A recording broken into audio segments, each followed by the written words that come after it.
S, ಇನ್ನು ಬೀದರ್. ಬೀದರ್ ಅಂದ್ರೆ ಕೆಲವೊಂದು ರಾಜಕಾರಣಿಗಳಿಗೆ ಇದೊಂದು ಹಿಂದುಳಿದ ಜಿಲ್ಲೆ. ಇನ್ನು ಕೆಲವರಿಗೆ ರಾಜಕಾರಣ ಮಾಡುವವರಿಗೆ ಮುಗ್ಧ ಜನರು ಇಲ್ಲಿ ಆರಾಮಾಗಿ ರಾಜಕಾರಣ ಮಾಡ್ಕೊಂಡು ಹೋಗ್ಬಹುದು ಅಂತ ಅಂತಾರೆ. ಇನ್ನು ಇಲ್ಲಿನ ಜನ ಮುಗ್ಧರು, ಯಾವುದೇ ವಿಷಯವನ್ನ ಅಷ್ಟು ಸೀರಿಯಸ್ ಆಗಿ ತಗೊಳ್ಳಲ್ಲ ಅನ್ನೋ ಒಂದು ಮಾತು ಕೂಡ ಇದೆ. ಆದ್ರೆ ಬೀದರ್ನ ಜನರು ಸಾಕಷ್ಟು ಬುದ್ಧಿವಂತರು, ವಿದ್ಯಾವಂತರು, ಪ್ರಭಾವಿಗಳು, ಮೇಧಾವಿಗಳು. ಆದ್ರೆ ಆಗಾಗ ಕೆಲವೊಂದು ವಿಷಯಗಳಿಗೆ ಸುದ್ದಿ ಆಗ್ತಾನೆ ಇರ್ತಾರೆ. ಇವತ್ತು ಬೀದರ್ನಲ್ಲಿ ಒಂದು ಏರ್ಪೋರ್ಟ್ ಇದೆ. ಕಳೆದ 2 ವರ್ಷಗಳಿಂದ ಅದು ಸ್ಥಗಿತಗೊಂಡಿತ್ತು. ಆದ್ರೆ ನಿಮ್ಮ ಉತ್ತರ ಕರ್ನಾಟಕ ನ್ಯೂಸ್ ಮತ್ತೆ ಕೆಲವು ರಾಜಕೀಯ ಮುಖಂಡರ ಹಿತಾಸಕ್ತಿ ಮತ್ತು ಅನೇಕ ಸಮಾಜಪರ ಚಿಂತಕರ ಹಿತಾಸಕ್ತಿ ಮತ್ತು ಅನೇಕ ಹೋರಾಟಗಾರರ ಫಲವಾಗಿ ಆ ಒಂದು ವಿಮಾನಯಾನ ಮರುಪ್ರಾರಂಭವಾಗುತ್ತೆ ಕಳೆದ ತಿಂಗಳು. ಆದ್ರೆ ಬೆಂಗಳೂರಿನಿಂದ ಪ್ರತಿದಿನ ಬೆಳಗ್ಗೆ 8:45 ಸುಮಾರಿಗೆ ಬರ್ತಾ ಇತ್ತು ವಿಮಾನ, ಬೀದರ್ಗೆ ಬಂದಿಳಿತಾ ಇತ್ತು. ಆಮೇಲೆ ಬೀದರಿಂದ ಬೆಂಗಳೂರಿಗೆ ಪ್ರಯಾಣವನ್ನ ಬೆಳೆಸ್ತಾ ಇತ್ತು. ಇದೆಲ್ಲರಿಗೂ ಸಂತೋಷವನ್ನ ತಂದಿತ್ತು. ಇಡೀ ಬೀದರ್ನ ಜನತೆ ಅಲ್ಲದೆ ಅಕ್ಕಪಕ್ಕದ ಜಿಲ್ಲೆಗಳು ಮತ್ತು ನೆರೆಯ ತೆಲಂಗಾಣದವರು ಕೂಡ ತುಂಬಾ ಖುಷಿಯಾಗಿದ್ರು. ಯಾಕಂದ್ರೆ ತೆಲಂಗಾಣದ ಏನು ನಾರಾಯಣಖೇಡ್, ಜಹೀರಾಬಾದ್ ಇವರಿಗಳಿಗೆಲ್ಲ ಹತ್ತಿರ ಆಗ್ತಾ ಇತ್ತು ಬೆಂಗಳೂರಿಗೆ ಹೋಗ್ಬೇಕಾದ್ರೆ. ಬೇರೆ ಬೇರೆ ಜಿಲ್ಲೆಗಳವರಿಗೂ ಕೂಡ, ಮಹಾರಾಷ್ಟ್ರದವರಿಗೆ ಸಮೀಪ ಇರೋರಿಗೂ ಕೂಡ ಒಳ್ಳೇದು ಆಗಿತ್ತು. ಆದ್ರೆ ಏನು ಮರು ಪ್ರಾರಂಭವಾಗಿ ಕೆಲವೇ ದಿನಗಳಲ್ಲಿ ಆಗಾಗ ಸುದ್ದಿಯಲ್ಲಿ ಯಾಕಾಗುತ್ತೆ ಅಂದ್ರೆ ಸಮಯದ ವ್ಯತ್ಯಯ.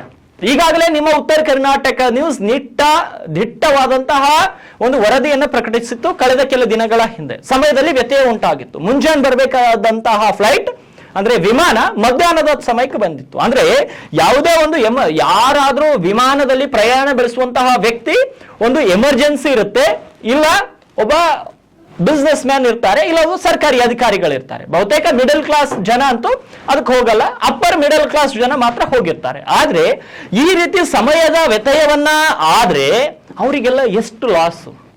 ಇವತ್ತು ಹವಾಮಾನ ವೈಪರೀತ್ಯ ಇದೆ ಇಲ್ಲ ಅಂತ ನಾನು ಅಲ್ಲಗೆಳಿತಾ ಇಲ್ಲ, ಯಾವುದೇ ಒಂದು ದೇಶದ ಭದ್ರತೆಯ ವಿಷಯ ನಾನು ಅಲ್ಲಗೆಳಿತಾ ಇಲ್ಲ. ಆದ್ರೆ ಹವಾಮಾನ ವೈಪರೀತ್ಯದಿಂದ ಆದ ಘಟನೆ ಇವತ್ತಾಯ್ತು. ಮೊದಲು ಕೂಡ ಇದೇ ರೀತಿ ಆಗಿತ್ತು. ಟೆಕ್ನಿಕಲ್ ಇಶ್ಯೂಸ್ ಅಂತ ಹೇಳ್ತಾರೆ, ಆಪರೇಷನಲ್ ಇಶ್ಯೂಸ್ ಅಂತ ಹೇಳ್ತಾರೆ.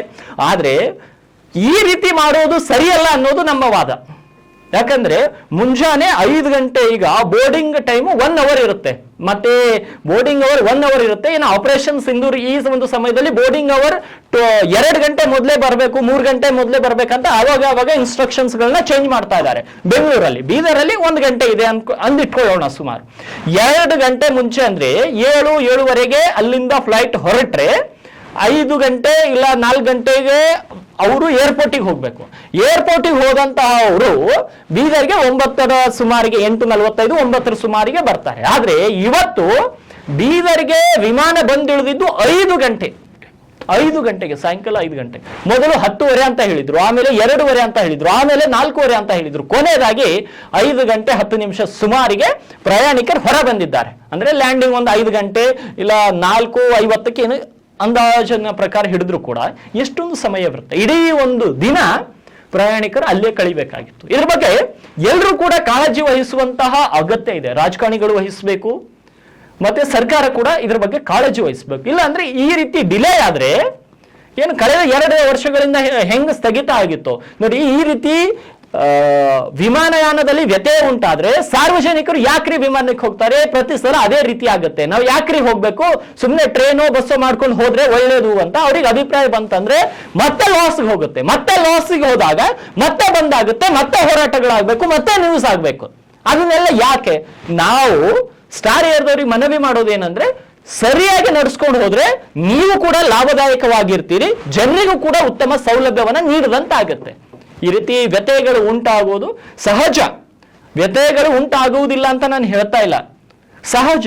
ಆದ್ರೆ ಪದೇ ಪದೇ ಈ ರೀತಿ ಪುನರಾವರ್ತನೆ ಒಂದೇ ತಿಂಗಳಲ್ಲಿ ಆಗಿದ್ದು ಒಳ್ಳೆಯ ಸೂಚನೆ ಅಲ್ಲ ಅಂತ ನನಗನ್ಸುತ್ತೆ. ಯಾಕಂದ್ರೆ ಸಾಕಷ್ಟು ಹೋರಾಟಗಳ ನಂತರ ಈ ಒಂದು ವಿಮಾನಯಾನ ಪ್ರಾರಂಭವಾಗಿದೆ. ಅದನ್ನ ಮುಂದುವರಿಸಿಕೊಂಡು ಹೋಗುವಂತಹ ಜವಾಬ್ದಾರಿ ವಿಮಾನಯಾನ ಸಂಸ್ಥೆ ಮೇಲಿದೆ, ಸರ್ಕಾರದ ಮೇಲಿದೆ. ಯಾವ ಸರ್ಕಾರ ಹಣ ಎಷ್ಟೊಂದು ಆ ಒಂದು ಯೋಜನೆಗೆ ಬಳಸ್ತಾ ಇದೆ, ಅವೆಲ್ಲವೂ ಕೂಡ ವ್ಯರ್ಥ ಆಗಬಾರ್ದು. ಜನರಿಗೆ ಸುಗಮವಾಗಿ ಪ್ರಯಾಣಕ್ಕೆ ಅನುಕೂಲ ಮಾಡ್ಕೊಳ್ಬೇಕು ಅನ್ನೋದು ಒಂದು ಸಣ್ಣ ರಿಕ್ವೆಸ್ಟ್ ಅಷ್ಟೇ. ಸೊ ನೋಡ್ಬೇಕು ಮುಂದಿನ ದಿನಗಳಲ್ಲಿ ಯಾವ ರೀತಿಯ ಪಯಣ ಅಲ್ಲಿ ಆಗುತ್ತೆ ಅನ್ನೋದು.